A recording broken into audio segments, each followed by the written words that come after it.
அதுக்கப்புறம் வந்து super hero அப்படின்னு ஒரு படம். ஒரு பசி அப்படிங்கிறது எவ்வளோ சிக்கலா இருக்கு அப்படிங்கிறது அந்த அந்த படத்தில காமிச்சிருப்பார். அதுவும் அதே மாரி 5 நிமிட குறும்படம் தான். ரொம்ப அழுத்தமா, ஆழமா பசிங்கிறது அதில காமிச்சிருப்பார்.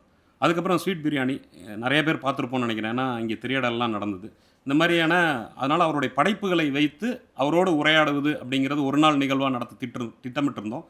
அதுதான் இங்கே இப்படி நடக்க வேண்டிய சூழ்நிலை ஆயிருச்சு பல காரணங்களால். பரவால்ல ஒரு நல்ல ஒரு அனுபவமா தான் இதுவும் இருக்குது. இப்போ பொதுவா வந்து தோழர் வந்து இந்த படம் பண்ற விதம் இருக்கு இல்லையா? அது ரொம்ப ஆச்சரியமா இருக்கும். ஹீரா வந்து எழுத்தாளர் ஆனது அப்படிதான். எப்படின்னா, ஒரு ஒரு படம் ஒண்ணு கோவையில நடந்த கலவரம் சம்மந்தமா ஒரு படம் வந்து 2011ல நான் ஷேர் பண்ணியிருந்தேன் Facebookல.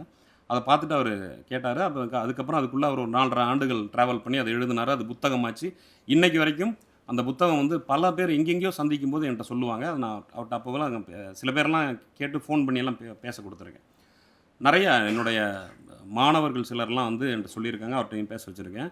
மாணவர்கள்லாம் வந்து சேருவாங்க. அப்புறமா அந்த புத்தகத்த பார்த்தா கேட்பாங்க. "இவங்கள தெரியுங்களா?" அப்படின்னு. அப்ப என்னன்னு கேட்டபோது, "இல்ல மாரி நான் இந்த மாரி ஒரு மென்டாலிட்டில இருந்தேன்.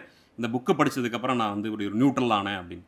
ஏன்னா மார்க்சிம் கார்கி சொல்லுவாரு, "சமூகத்தை மாற்ற புறப்பட்டவனுக்கு உதவுவது தான் கலை இலக்கியத்தோட வேலை" அப்படின்னு.